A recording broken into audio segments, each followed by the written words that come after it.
que nesse momento o Senhor coloque a sua paz sobre nós, para que nosso coração, por essa influência, se abra, que nada se interponha entre a tua voz e o nosso coração. Em nome de Jesus, amém. São Mateus 22, 18, 21, 22. Obrigado, Cleide. 18, 21 e 22.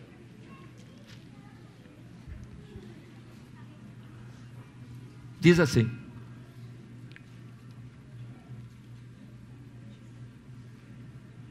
então Pedro, aproximando-se dele, disse: Senhor, até quantas vezes pecará meu irmão contra mim, e eu lhe perdoarei? Até 7? Jesus respondeu dizendo o seguinte: não te digo que até 7, mas até 70 vezes 7. Vá um pouquinho mais para frente em Colossenses, capítulo 3, versículos 12 e 13. Diz assim, 12 e 13, acharam? Revesti-vos, pois, como eleitos de Deus, santos e amados, de entranhas de misericórdia, de benignidade, humildade, mansidão, longanimidade, suportando-vos uns aos outros. Perceberam? Suportando-vos uns aos outros. E tudo, 22, e tudo quando fizerdes, fazei-o de coração como ao Senhor e não aos homens. Eu estava numa cidade de Santa Catarina, trabalhando como vendedor de livros. Para aqueles que não conhecem o termo colportagem, a gente vende os livros para poder arrecadar dinheiro para poder pagar os estudos. E eu estava lá, e eu já estava ali no 4º ano da faculdade de teologia, estava assim meio metido, querendo ser pastor. E aí as pessoas já chamam a gente, né, de pastorzinho e tal. E foi o período de férias, e o pastor saiu de férias e falou assim: Camacho, cuida da igreja para mim. Eu falei: eu cuidar da igreja? Mas não, cuida aí, você prega, faz umas coisinhas. Eu comecei a me relacionar com as pessoas que eram da igreja. E eu almoçava na casa de um, jantava na casa de outro, lógico, bom filador de boia, e aí fui fazendo amizade, né? Jogava uma bolinha, no sábado à noite comia uma pizzinha, e a gente foi ficando amigo de todo mundo, e eu percebi que tinha 2 grandes famílias naquela igreja, com um sobrenome muito forte. E eu percebi uma coisa: eles eram 5 irmãos, que faziam a raiz da família, só que 2 irmãos não se falavam há nada mais, nada menos do que 20 anos. Veja que interessante, os 2 se sentavam nos mesmos bancos da igreja, Bruno. Os 2 frequentavam a mesma igreja. Os 2 eram da mesma mãe, faziam parte da mesma raiz, da mesma família, e não se falavam há 20 anos. 2 alemães dessa idade, com filhos, do tamanho do Cezão assim, aquele alemãozão. E eu fui fazendo amizade com um, com outro, eu comia na casa de um, comia na casa de outro. Aí eles me chamavam: você vai almoçar hoje comigo? Aí o outro me pegava na porta da igreja: você vai almoçar lá em casa. Eu olhava para o tamanho de um alemão, olhava para o tamanho do outro alemão: Senhor, em quem eu vou apanhar hoje? Os 2 brigados, não se falavam, e queria que eu fosse para a casa de um e eu fosse para a casa do outro. E aquilo foi me incomodando. Eu falei: Deus tem que fazer alguma coisa. Fui à casa do primeiro, que parecia ser mais maleável, e falei o seguinte: o que acontece com vocês? Falou: olha, pastorzinho, ele disse, eu vou contar a história para você. Há 20 anos atrás nós tivemos um problema. Eu disse: mas que problema esse é tão grande que faz com que 2 irmãos deixem de se falar por 20 anos? Falou: eu comprei um carro novo, 0. E o meu irmão tinha um carro velho. E ele foi brincar comigo, e o freio do carro velho falhou e entrou na traseira do meu carro novo. E eu disse: você olhou para ele e falou: vou te ajudar a trocar o freio do seu carro. Falou, não, eu soquei ele no meio da rua. E a gente saiu na mão no meio da rua. E a gente rolou no meio da rua. A gente brigou até sair sangue no meio da rua. E as pessoas se separaram, chamaram a polícia. E aqui é uma cidade pequena, você sabe, pastor? Eu falei, sei. Mas e aí, vocês foram para casa, enxugaram as lágrimas e o sangue, e depois vocês chegaram na igreja, se abraçaram? Não, eu nunca mais nem olhei na cara dele. Eu falei, mas como pode? E os natais? Faz 20 anos que eu não passo Natal com a minha família. E o aniversário das crianças? Faz 20 anos que eu não vou ao aniversário dos meus sobrinhos. E os casamentos? Eu não fui no casamento do filho dele e ele não foi no casamento do meu filho. E o final do ano? Faz 20 anos que eu não comemoro passagem de ano com a minha família. 20 anos. Eu falei, e o céu? Ele não respondeu. Abaixou a cabeça e chorou profundamente. Saí da casa dele e antes de sair disse o seguinte, você aceita que Deus intermedia esse negócio? Ele disse, preciso, pastor, mas não tenho coragem de olhar na cara dele e perdoar. Fui à casa do outro, conversei com ele e ele falou, olha, é isso, e contou tudo a mesma coisa. Eu falei, você aceita que Deus faça alguma coisa por vocês? E ele disse, aceito. Marquei um encontro fora da casa dos dois. Os dois e eu. Nos encontramos numa praça pública. Ele sentou de um lado, o outro sentou do outro, e eu sentei no meio. Eu disse o seguinte, até quando vocês vão viver com essa dor? Até quando vocês vão viver de costas um para o outro? Até quando vocês vão prejudicar toda a família de vocês por causa de um egoísmo materialista? Até quando? E como vocês imaginam ir para o céu?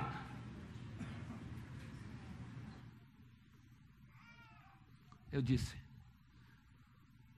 se você não tem coragem, eu vou orar por vocês agora para que vocês tenham coragem de olhar nos olhos e pedir perdão.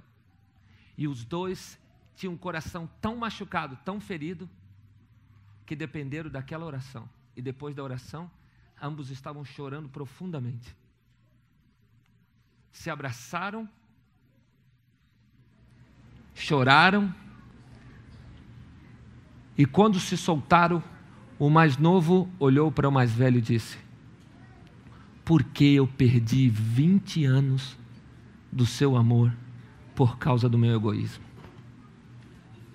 Nunca mais esqueci essa frase, porque eu perdi 20 anos do meu amor por você por causa do meu egoísmo. As pessoas não conseguem compreender que a vida está sendo ditada de uma forma diferente como Deus quer que nós vivamos. No mundo nós estamos vivendo de uma forma que as pessoas estão esquecendo um nome muito importante, uma palavra muito importante. Parece que no dicionário humano a palavra perdão, Yara, sumiu. No dicionário de relacionamentos humanos, a palavra perdão, Fábio, sumiu. Desapareceu, as pessoas têm dificuldade, parece que existe um livro de dicionário com a palavrinha perdão, escondido em um lugar que quase não se pega, que para pegar é muito difícil, e o dicionário, Sérgio, que nós temos, que está aberto na nossa vida, é o dicionário da raiva, do ódio, da vingança, é o dicionário da maledicência, é o dicionário da mágoa, são as palavras que nós mais gostamos de usar, é um dicionário que está pronto, é um dicionário que está aberto, é um dicionário que está o tempo todo escancarado para nós usarmos. Esse é o dicionário do cotidiano de relacionamentos que nós estamos vivendo a cada dia.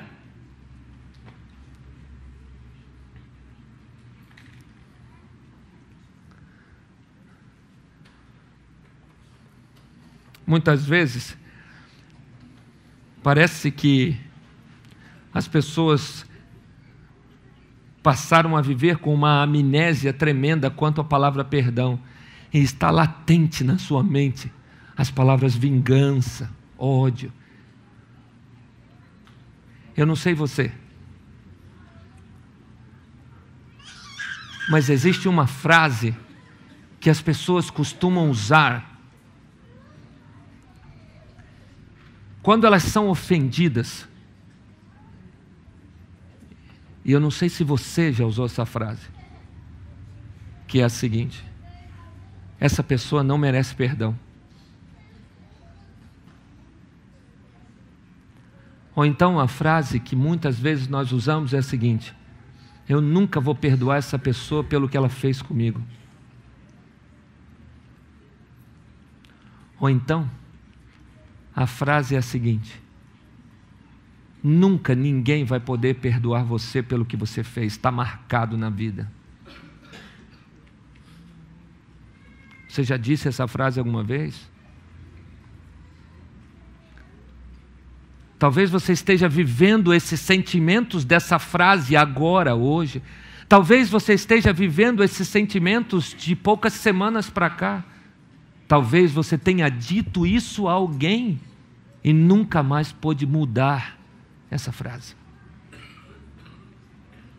Mas lá dentro do nosso coração, parece que há algo que corrói por causa dessa frase.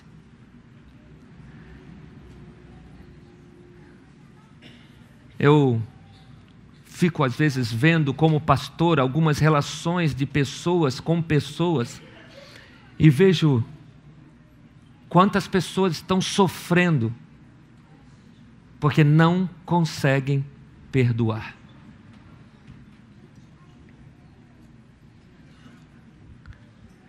Elas preferem alimentar feridas do que perdoar.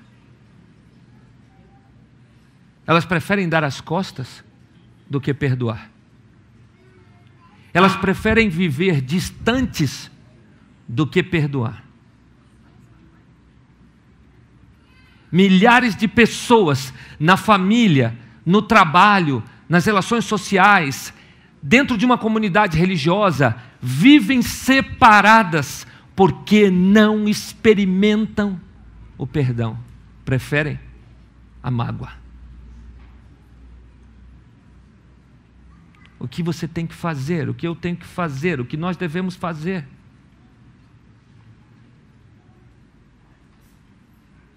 Nos machuca muito mais sentir essa mágoa do que falar e descobrir o que nós precisamos realmente fazer. Parece que nós estamos sendo empurrados a uma massa nos empurrando, dizendo: você não pode fazer isso, você não pode pedir perdão, você tem que continuar assim mesmo, nós precisamos de justiça própria. Nós precisamos é fazer justiça.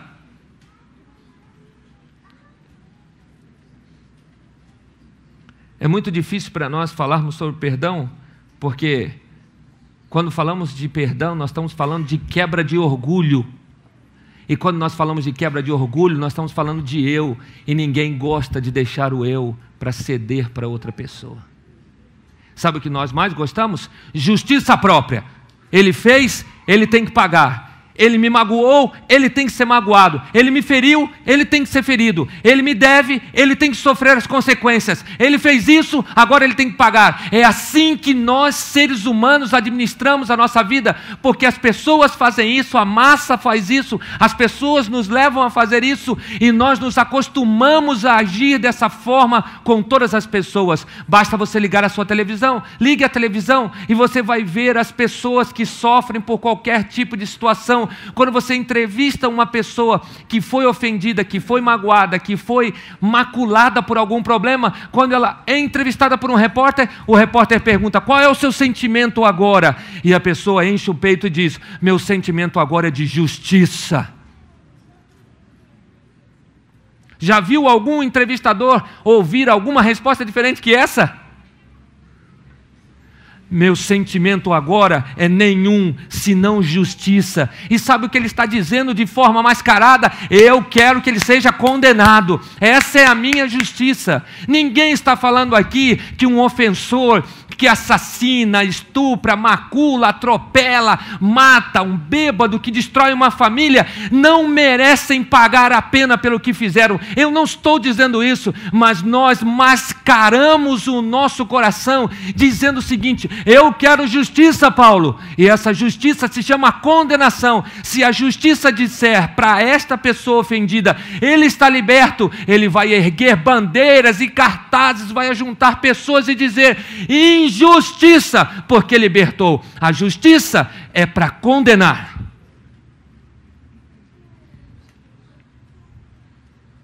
Porque a minha justiça é a minha visão, a minha justiça são os meus sentimentos, a minha justiça é o que eu acho e não aquilo que tem que ser, porque não ouvimos ninguém dizer: ele vai ter que pagar, mas eu o perdoo.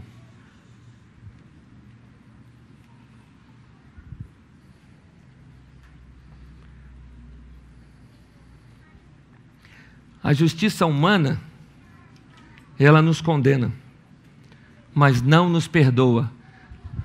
A justiça de Deus me perdoa, a despeito de eu estar condenado. É diferente. É totalmente diferente. Nós precisamos exercitar em nossa vida aquilo que mais Cristo exercitou enquanto estava em vida, que é o perdão. Às vezes parece que as pessoas têm mais alegria em ver o agressor sofrendo do que em ver o agressor perdoado. Parece que nós temos mais prazer em ver uma pessoa que nos ofendeu sofrendo igual ou pior do que nós, do que termos alegria de dizer: olha, Marcos, eu te perdoo. Parece que eu tenho prazer em ver que ele está sofrendo igual ao que eu sofri, do que vê-lo redentivamente. Parece que eu tenho prazer em ver a pessoa que me ofendeu destruída do que ver a pessoa perdoada. É isso que a massa está fazendo, é isso que as pessoas estão fazendo, e é isso que nós não podemos fazer.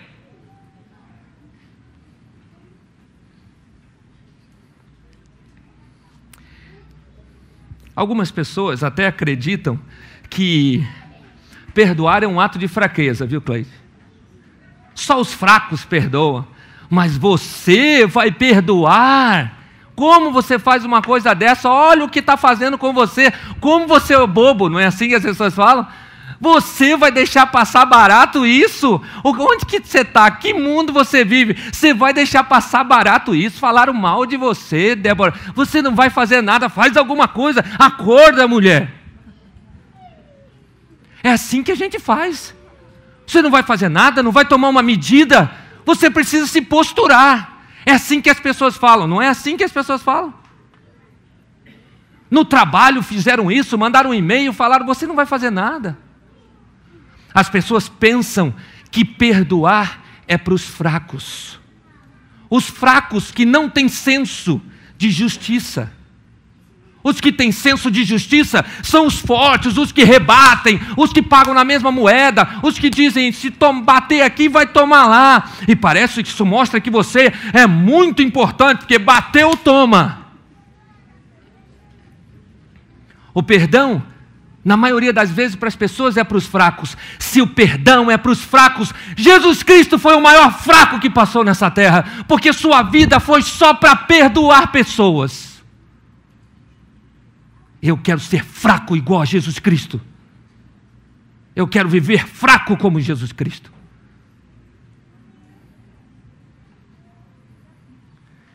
Nós estamos envolvidos por uma massa de que a justiça tem que ser feita pelas nossas mãos. Vamos reunir pessoas e julgar as outras.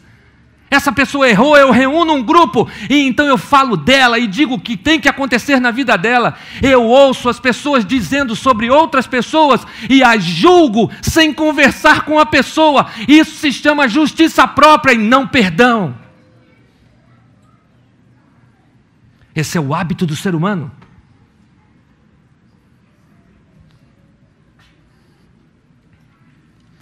Na verdade, forte, na verdade mesmo, forte são os que perdoam e fracos são os que não conseguem perdoar, porque os que não conseguem perdoar estão dominados pelo orgulho e fortes aqueles que quebraram o orgulho para poder perdoar.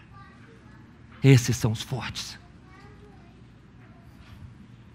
E é difícil nós entendermos isso, porque é difícil nós entendermos que vale a pena dar perdão para as pessoas só para ver a felicidade na vida do ofensor. Ninguém gosta de magoar, mas magoa. Mas todos querem e precisam de perdão. O perdão é imerecível. Por isso que a palavra se chama perdão. Ninguém merece perdão, mas ele existe para os imerecíveis. Ele existe para você, ele existe para mim.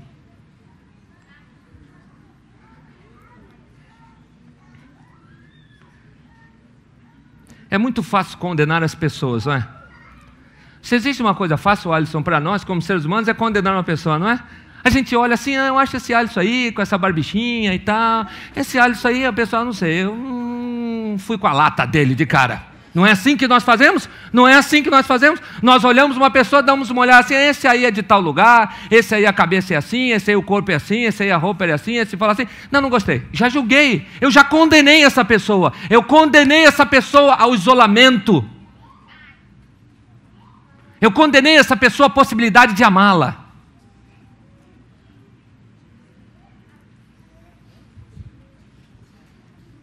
Nós fazemos isso todo o tempo.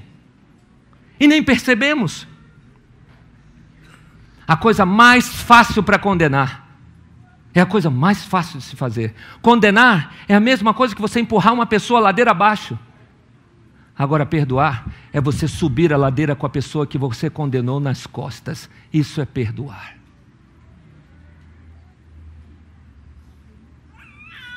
E é difícil para nós. Porque perdoar não é um ato isolado, Ivan. Hoje eu te perdoo, Ivan, e dali não sei quanto tempo eu perdoo de novo. Não, perdão é um hábito, é um estilo de vida o perdão. Eu não perdoo isoladamente, eu não perdoo em pontas, eu não perdoo em tais situações. Olha, essa situação aqui eu te perdoo, mas nessa aqui, meu amigo, nem pensar que eu não vou te perdoar jamais. Isso não é perdão. Perdão é um estilo de vida.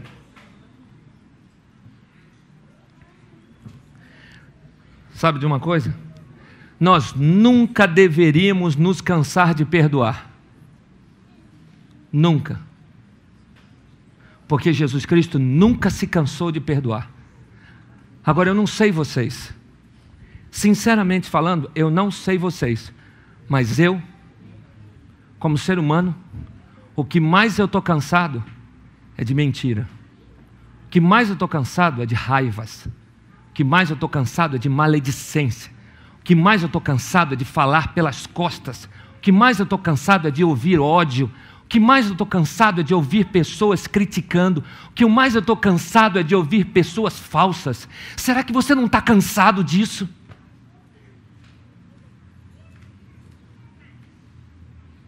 Se você está cansado disso, Lília, eu estou cansado disso e nós estamos cansados disso. Nós temos que viver uma vida só para perdoar, porque nós temos que estar cansados não de perdoar, nós temos que estar cansados de viver dessa forma. Para termos uma outra vida, uma vida de felicidade só por perdoar. A nossa alegria seria ver o brilho nos olhos das pessoas que nos ofenderam, recebendo o perdão e tendo alívio, porque foram perdoadas.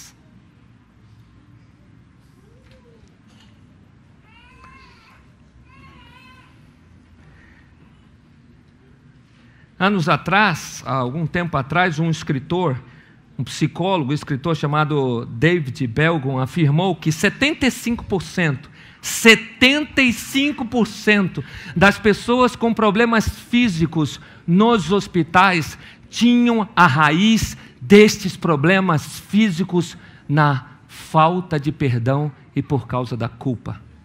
75%.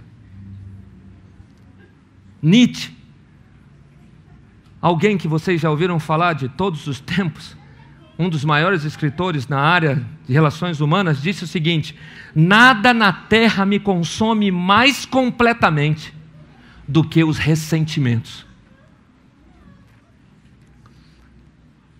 Em relações humanas, as pessoas mais felizes, quem vocês acham que são? Onde estão as pessoas mais felizes? Digam aí, são os mais ricos? Claro que sim, são os mais ricos, são os mais felizes, tem mais dinheiro, tem mais felicidade, né? Não dizem por aí que o dinheiro compra até a felicidade? Então, os mais ricos são os mais felizes, os mais bonitos são os mais felizes, que os feios, coitados, como nós aqui. Os mais ricos são os que mais têm bem, Sérgio. Os mais ricos são os que mais passeiam, os mais ricos são os que estão na fama. Ou melhor, os mais felizes são os que estão na fama, os mais felizes são os que estão no topo. Esses são os mais felizes. Em relações humanas, os mais felizes são os que perdoam. Porque vivem só para fazer os outros felizes. Esses são os mais felizes.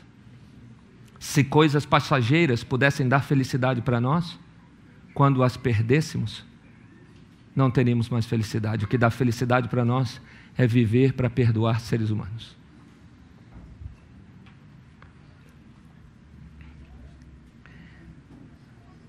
Uma vez uma pessoa disse para mim o seguinte: ela estava com um problema com uma outra pessoa na comunidade em que eu era pastor, e ela disse assim: pastor, eu tenho que lhe abrir o coração e dizer que eu tenho um problema com fulano de tal. E ela contou todo o problema.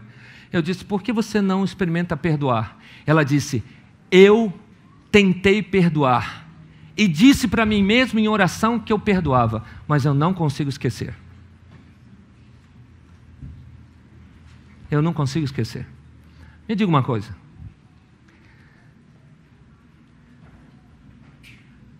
você acha que você vai perdoar e esquecer? A menos que você tenha eu não sei se está certo dizer isso, doutores médicos de plantão, uma perda da massa encefálica, sei lá, ou uma amnésia diária. Aí você vai esquecer. Do contrário, você não vai esquecer nunca, porque o seu nome se chama ser humano. A menos que você se torne Deus, você nunca vai conseguir esquecer, porque você é ser humano. Você tem isso no coração: eu perdoei, mas eu não consigo esquecer. Só Deus pode esquecer. Existe um texto em Miqueias que os meninos vão colocar para você, e eu vou ler daqui. Olha o que Deus faz. Deus diz o seguinte: quem, ó Deus Altíssimo, é semelhante a ti, que perdoa as suas iniquidades e que te esqueces da rebelião dos restantes da tua herança?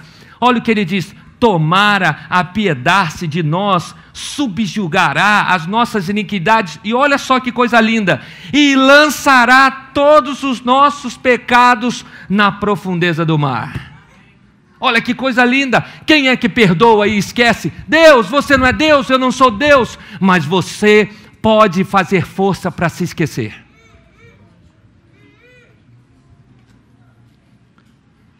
Você pode fazer força para se esquecer. Tem gente que faz força para se lembrar.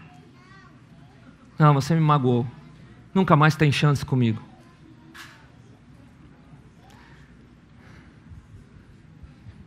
Quero te fazer uma pergunta. Seja sincero para responder para você mesmo. Existe aí no teu coração, nessa manhã, alguém ou alguma situação na sua vida que mereceria, que careceria de que você perdoasse uma pessoa? E talvez você já tenha dito aí no seu coração: não, eu perdoei. Mas quando você olha para a pessoa, volta tudo e você diz assim: não perdoei. Se existe isso no seu coração, seu perdão não foi genuíno. Sabe quando, Pri, um perdão é genuíno? Quando você olha para a pessoa que te ofendeu e você não tem ressentimentos por ela. Aí o perdão é genuíno. Você pode se lembrar, mas existem pessoas que têm arrepios. Ele olha para a pessoa que ofendeu, ele tem dores no estômago, ele lembra da pessoa, a boca fica seca, ele vê a pessoa de longe, ele corre para o outro lado, as pessoas comentam sobre o nome, ele fica arrepiado. Isso nunca foi arrependimento, isso nunca será perdão, isso é uma máscara de perdão. O perdão genuíno para seres humanos, diferentemente de Deus, é quando você olha para a pessoa ofendida e você não tem ressentimentos com ela. Esse é o perdão genuíno. E isso é difícil para nós. Às vezes nós fazemos os chamados pseudo-perdões. Eu perdoo. Já ouviu falar disso, seu Márcio Cicala? Os pseudo-perdões? Eu te perdoo. Eu te perdoo, mas se você, Yara, não cair de novo na igreja. Já viram isso? Eu te perdoo, César, se você deixar de fazer isso. Eu te perdoo, Jurandir, se você a partir de hoje mudar de comportamento. Isso é perdão? Isso não é perdão, isso são exigências para que a pessoa mude sem perdão. Eu mudei. Você mudou? Então agora eu te perdoo. Imagine você falando com Deus, imagine Deus falando com você. Olha, senhor Sérgio, eu vou te perdoar agora, mas não venha me pedir de novo perdão que eu não vou te dar. Olha, senhor Sérgio, eu vou te perdoar, mas só se você fizer isso. Isso nunca foi perdão. Como você se sentiria se Deus olhasse para você e dissesse o seguinte: eu estou te perdoando agora, mas não venha me pedir perdão de novo enquanto você não mudar? Como você se sentiria? É assim mesmo que as pessoas se sentem quando você exige delas alguma coisa para perdoar. Perdão não tem exigências. Exigências não se coadunam com perdão. Perdão é perdão. O perdão, Gisele, é para ser dado a ponto de constranger tão profundamente o perdoado que ele deseje mudar porque foi perdoado e não porque eu fiz exigências. Quando Deus te perdoa, Mauro, Ele te perdoa com tanto amor que você se apaixone por esse amor e mude por causa desse perdão, não porque Ele fez exigências. Quantas vezes Deus fez exigências para você? Nunca. Ele sempre diz: eu te amo. Isso é perdão. E nós temos dificuldade de fazer isso, que nós queremos que as pessoas mudem para que nós demos para ela o perdão. Se você não mudar, eu não perdoo.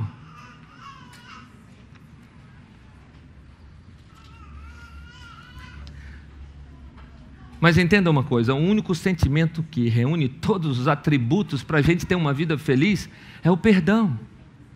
O perdão tem que ser incondicional, ele não tem que ter nenhuma condicionalidade. Você não pode fazer exigências para perdoar ninguém, você tem apenas que perdoar, na esperança de que isso mude a vida das pessoas.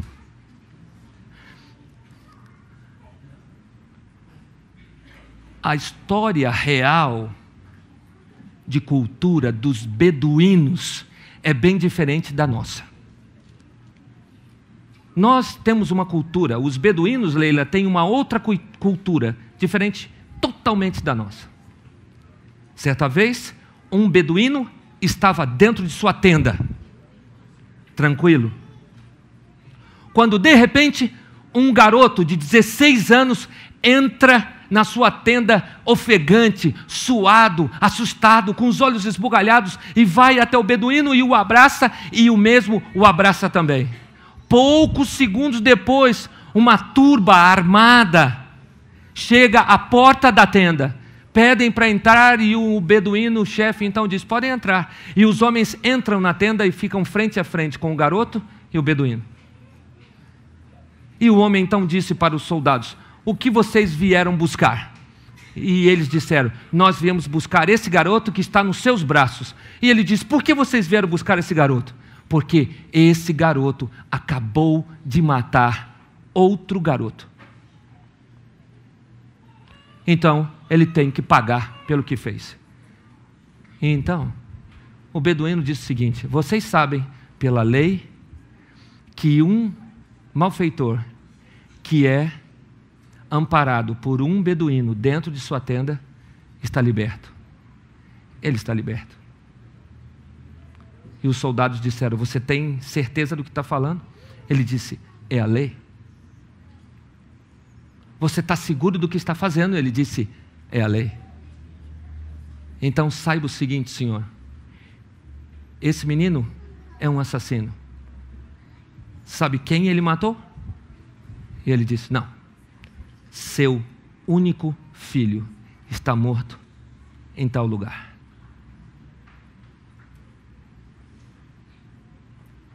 O homem então olhou para os soldados, olhou para o garoto ofegante,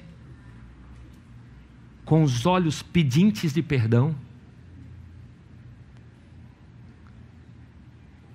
imaginou seu filho morto, seu único filho, virou-se para os soldados e disse o seguinte: se ele matou meu filho, está dentro da minha tenda, a partir de agora, ele vai ser o meu filho, no lugar do meu filho que ele matou.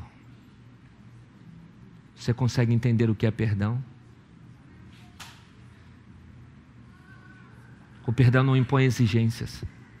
O perdão não impõe condicionalidades. O perdão não diz o que você tem que fazer. O perdão apenas faz você se sentir amado. E quando você se sente amado, o perdão abre portas para você voltar. E quando você volta, é porque você foi atraído pela misericórdia do perdão. Não porque fez exigências para você voltar, mas é porque você foi amado que você voltou. Não adianta tentar voltar para os braços de um ofensor se não houver perdão. Pode usar quaisquer justificativas, elas nunca farão você voltar. Só o perdão vai fazer isso. E nós somos bons em justificativas, não é, Carlos? Nós somos muito bons em justificar. Eu fiz isso por causa disso, eu fiz isso por causa daquilo, eu fiz isso por causa disso e disso e disso. E nós não temos coragem de olhar nos olhos das pessoas e pedir perdão. Nós não temos coragem de olhar nos olhos do ofensor e dizer: eu te perdoo. Talvez você tenha pensado ou esteja pensando: mas pastor, o senhor não sabe o que eu passo, o senhor não sabe como eu fui ofendido. Todas as pessoas foram ofendidas e diferentemente uma das outras, todos têm a mesma cicatriz. Ninguém tem dor maior do que o outro, todos sentem da única forma que sente. E você pode estar dizendo: é muito difícil para mim, para eu perdoar, pastor, é quase impossível eu perdoar. Eu fui traída pelo meu marido, eu fui traído pelo meu marido, eu fui traído pelos meus filhos, eles me abandonaram, eu fui traído por aquele amigo que eu confiava, que eu depositei todo o meu dinheiro para ele me ajudar, e ele me traiu, sumiu. Eu fui traído por uma pessoa, eu fui traído por alguém da família, eu fui machucado no peito. O senhor não sabe o que é traição, pastor. Talvez eu não saiba o que é traição, mas eu sei o que é o perdão de Deus. Não existiu ninguém que tenha sido mais ofendido que Jesus Cristo. Não existe ninguém que tenha sido mais maltratado que Jesus Cristo. Não houve ninguém que tenha sido levado a uma cruz. E quando ele estava na cruz, ele fez exatamente o que nunca conseguimos fazer: Pai, perdoa-lhes porque eles não sabem o que fazem. O dia que você tiver coragem de olhar para uma pessoa que te ofendeu e dizer: Pai, perdoa, ele não sabe o que fez comigo, aí você está dando perdão genuíno. Sabe de uma coisa? Eu não sei você, mas perdoar é a maior oportunidade que nós temos na vida de atrair pessoas para perto de nós. Perdoar é o único caminho que nós temos para viver. Nós não temos outro.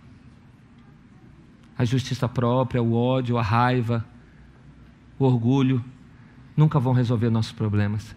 Porque se tivessem resolvidos, você não estaria sentindo as dores que você sente no seu coração.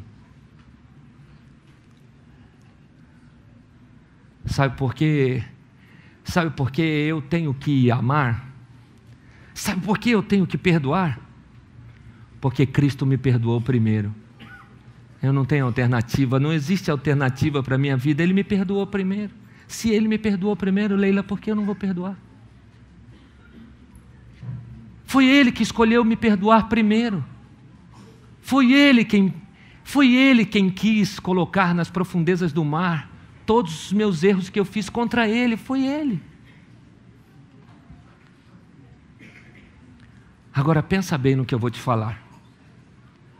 Pensa nesse último momento que eu vou te falar. Talvez você tenha a boca seca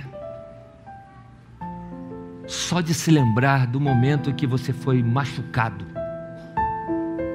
Talvez sua boca fique seca só de se lembrar da pessoa que te magoou profundamente. Talvez você sinta um aperto no peito,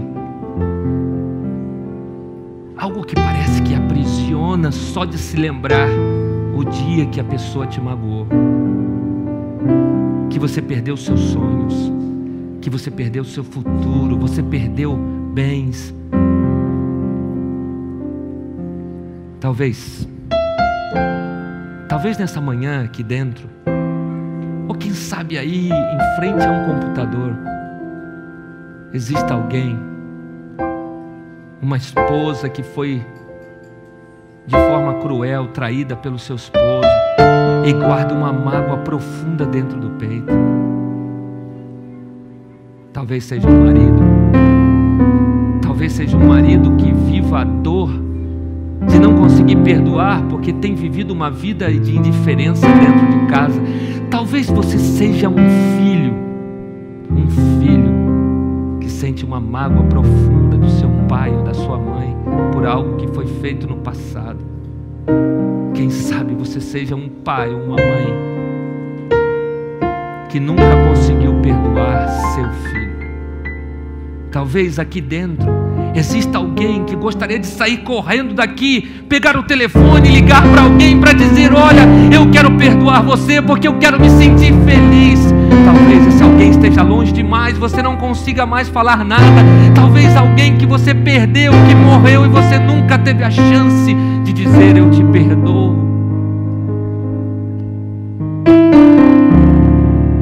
Sabe o que é mais difícil na vida?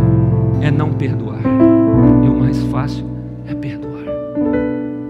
Quem sabe você está cheio de ressentimentos dentro do coração, cheio de mágoas, que tem te consumido cada dia, que tem feito seu coração sangrar a cada dia.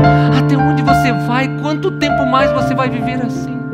Para que se desviar de pessoas? Para que fugir de pessoas? Por que não olhar nos olhos e dizer: olha, eu te perdoo?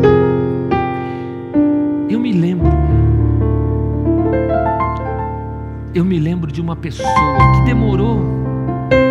que demorou mais de 30 anos para dizer: eu te perdoo.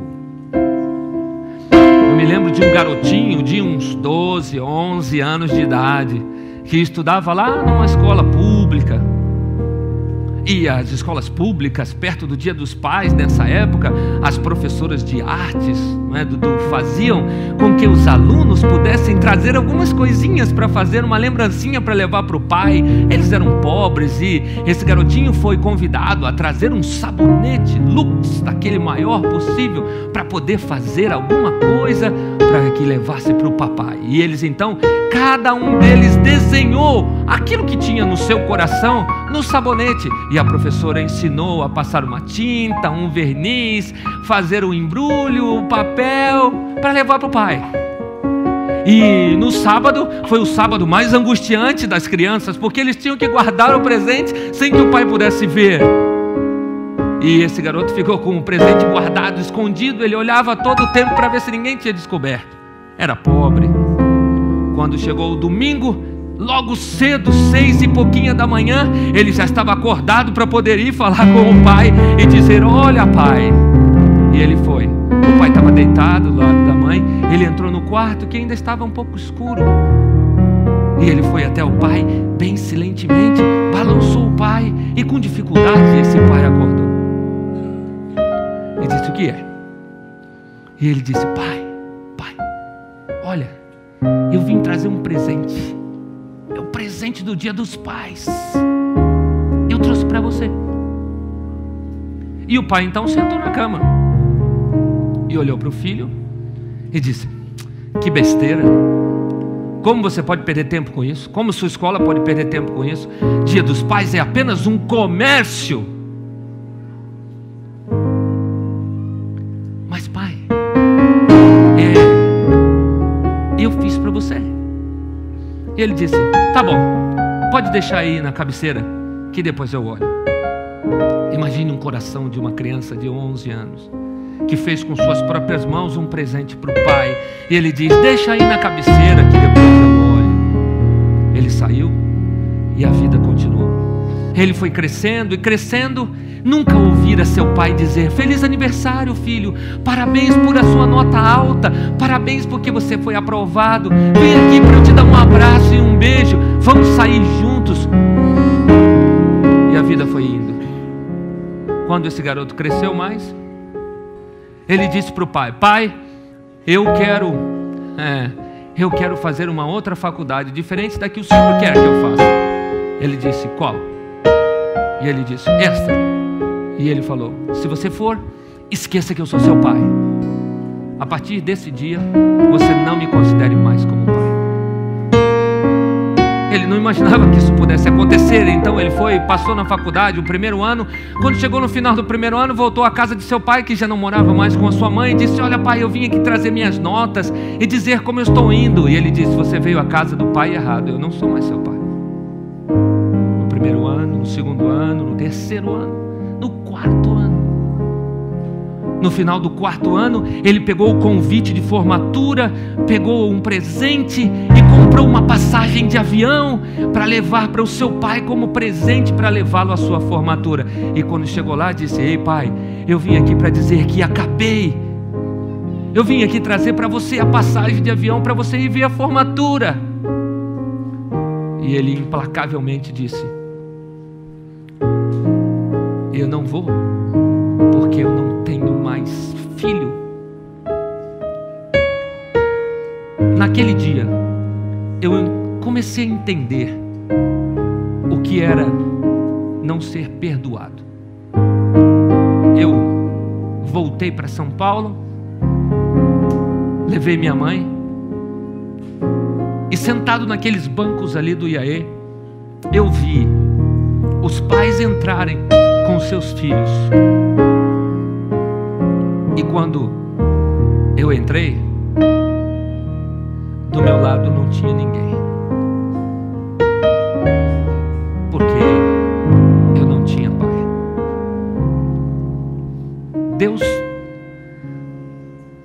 Deus conduziu algumas coisas que eu não acreditava. Ele me mandou ser pastor na cidade do meu pai, onde ele morava, no Rio de Janeiro. Eu tive chamado para São Paulo, eu tive chamado para Mato Grosso, eu tive chamado para outros lugares, mas Deus disse: ei, eu quero que você vá para lá, e você vai para lá. E eu fui. Cada mês eu ia à casa do meu pai e dizia: pai, deixa eu falar de Jesus para você, eu sou um pastor. Ele dizia: eu não tenho filho pastor. Ele ficou extremamente doente, muito doente. Eu então fui avisado por uma pessoa que ele estava doente e estava no hospital. Eu fui ao hospital. Quando cheguei lá, encontrei um quarto com um leito com umas 5 ou 6 pessoas, e lá estava meu pai. Eu fui até ele, segurei na sua mão e disse: ei pai, sou eu, seu único filho. Ele ergueu a sua cabeça, olhou bem para mim, se sentou na beira da cama. Com alguma dificuldade ele se ergueu, pegou na minha mão, olhou para as pessoas e disse o seguinte: esse é o pastor que diz ser meu filho.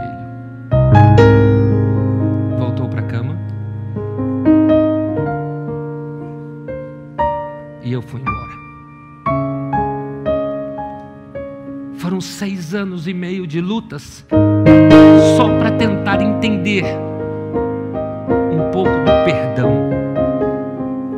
Os anos se passaram e eu vim trabalhar em São Paulo.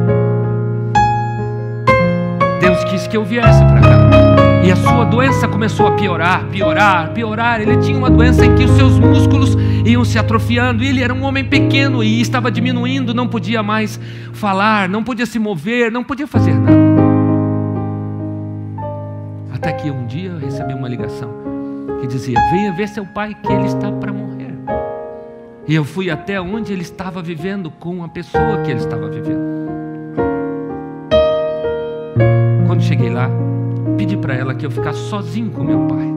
Eu sabia que ele ia morrer logo. Antes de eu entrar no quarto, ela disse: olha, os médicos disseram que ele tem poucos dias de vida. Me ajoelhei exatamente do lado da cama onde ele estava. Ele estava encurvado, estava menor do que já era. Ele não podia falar, ele não podia mover nenhum músculo do seu corpo, ele não podia fazer nada, apenas ouvir. Seu rosto estava virado para o lado de fora. E eu me ajoelhei em frente a ele e disse: pai, sou eu, seu único filho. E ele não podia falar, ele não podia estender a mão. Quantas vezes meu pai podia me abraçar, quantas vezes meu pai pôde me abraçar e não me abraçou. Quantas vezes ele podia ter chegado para mim e dizer: ei filho, vamos passear, vamos jogar bola junto. Quantas vezes ele podia olhar para mim e dizer: parabéns pelas suas notas. Agora ele não podia fazer nada. Eu disse: pai, os médicos disseram que o senhor vai morrer logo. Eu só queria te fazer uma pergunta. Por quê? Pai, eu já tenho 32 anos. Faz 32 anos que eu não consigo ouvir você dizer: filho, eu te amo, eu te perdoo. Porque eu te perdoo, pai. Eu disse: pai, já que você não pode falar, já que você não pode erguer a mão, já que você não pode fazer nada, eu quero te pedir uma coisa. Se você sempre me amou e nunca conseguiu dizer que me amava, eu quero te pedir uma coisa só. Mexe suas pálpebras, só para eu saber que você me aceita e me perdoa como filho. Foram os segundos mais longos da minha vida. Parecia que eles nunca iriam acabar. Ele continuava com os olhos fechados, quando de repente ele começou a sorrir. Abriu os olhos e sorriu para mim. Do seu rosto rolavam as lágrimas. E eu disse: pai, precisou passar 32 anos para o Senhor dizer que me amava? Para quê? Eu disse: eu te perdoo e espero que você me perdoe. Eu o abracei, o beijei e foi a última vez que eu vi meu pai. Fiquei pensando na minha vida. Para que tanta raiva? Para que tanto egoísmo? Para que tanta justiça própria com as próprias mãos? Eu estou certo, você está errado. Olha o que você fez, está tudo errado. Eu não te perdoo jamais. Eu nunca vou te perdoar. Você não vai ser perdoado por ninguém. Você nunca vai ser aceito por ninguém. Para quê? O que tem aí no teu coração? Uma cicatriz, parece que as feridas abrem e você chora e sangra. Até quando? Nessa manhã, quero oferecer a você uma coisa: o perdão de Cristo para a sua vida. Para você se sentir perdoado, para você se sentir feliz, para você sair daqui, pegar o telefone e ligar para quem quer que seja e dizer: eu te perdoo. Gisele vai cantar. Quando ela estiver cantando essa música, que essa letra seja a extensão do que Cristo quer falar para você. Como Cristo quer mudar seu coração, como Ele pode mudar seu coração hoje. Talvez você esteja com o coração duro, empedernido pelas marcas, pelas feridas, pelas injustiças na sua vida. Talvez esteja magoando muito, talvez esteja doendo muito aí no seu coração. Mas o Senhor Jesus pode quebrar essa mágoa agora e fazer você experimentar ser perdoado para perdoar. Ouça e deixa Deus fazer essa obra na sua vida.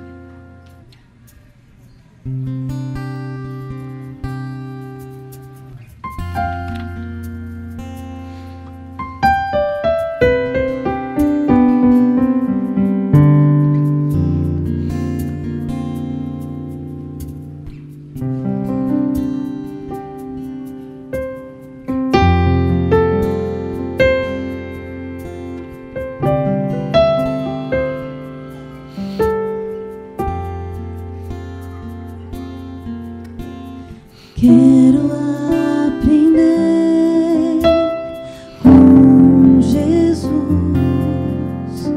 quero seguir os passos de Jesus.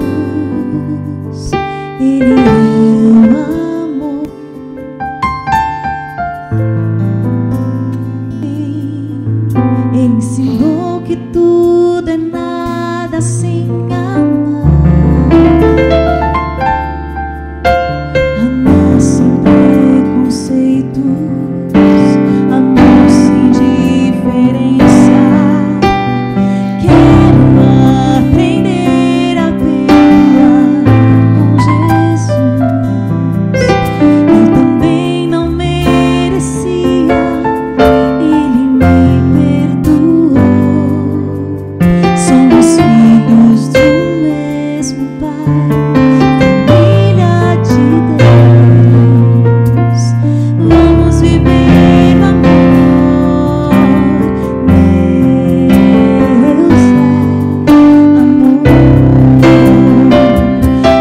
é amor. Quero amar a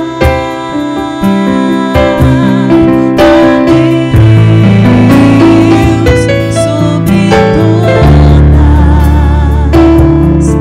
as coisas e ao próximo como a mim mesmo.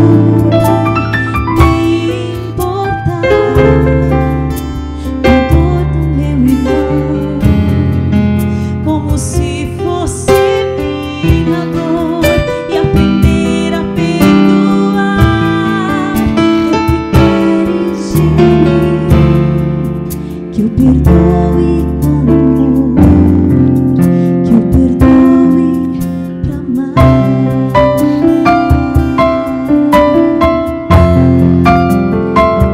É difícil mesmo para nós. Isso parece que não é humano, mas Deus pode fazer isso na sua vida. Basta você deixar. Eu sei que cada um de nós tem uma luta. Eu sei que nessa manhã está sendo difícil para você entender tudo isso. Mas Deus pode fazer um milagre na sua vida. E eu quero que você tenha uma experiência diferente essa manhã. Eu gostaria de orar por você, mas gostaria de orar por alguém que tem algo no coração, que gostaria que Deus tirasse. Você não precisa dizer o que é. Você não precisa contar para ninguém. Você só precisa deixar Deus fazer isso.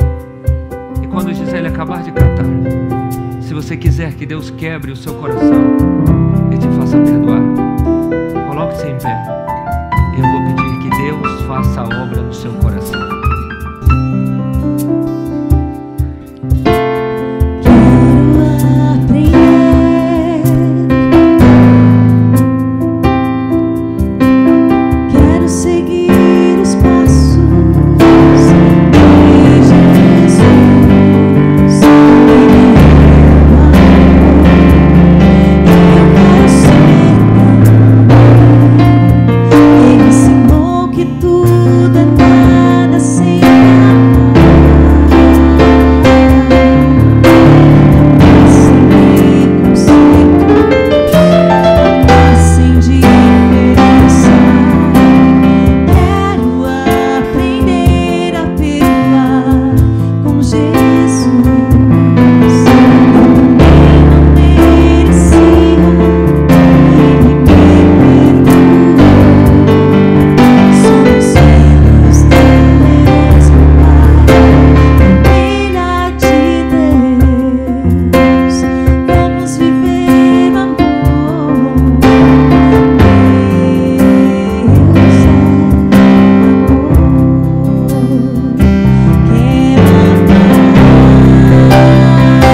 falhas. Talvez, Senhor, nós tenhamos ferido alguém e nem percebemos. E talvez essa pessoa esteja entre nós, ferida, profundamente ferida. Talvez seja alguém ferido dentro da nossa casa, Senhor. Talvez seja alguém da nossa família que está longe e que nós carregamos um peso nos ombros da mágoa. Deus, se existe um coração duro aqui de egoísmo, se existe um coração aqui sangrando pelas feridas de que foi ferido, Deus, tira o orgulho desse coração. Talvez ele esteja te pedindo agora: Deus, eu não consigo perdoar. Talvez alguém esteja orando agora, Senhor, dizendo: Deus, está difícil para eu dizer perdão. Deus, dá a este coração o perdão que só o Senhor pode dar, para que ele possa produzir perdão para aqueles que precisa dar. Deus, se for um coração sangrando, machucado, ferido, cura essa ferida, Senhor, que só o Senhor sabe curar. E nos ensine, Senhor, a amar as pessoas e ter o estilo de vida de perdoar,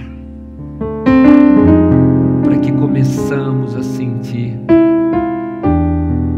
o aroma do céu em nossa vida, o estilo de vida dos habitantes do céu, o estilo do perdão.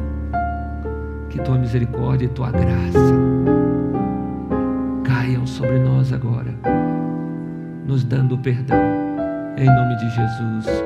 Amém.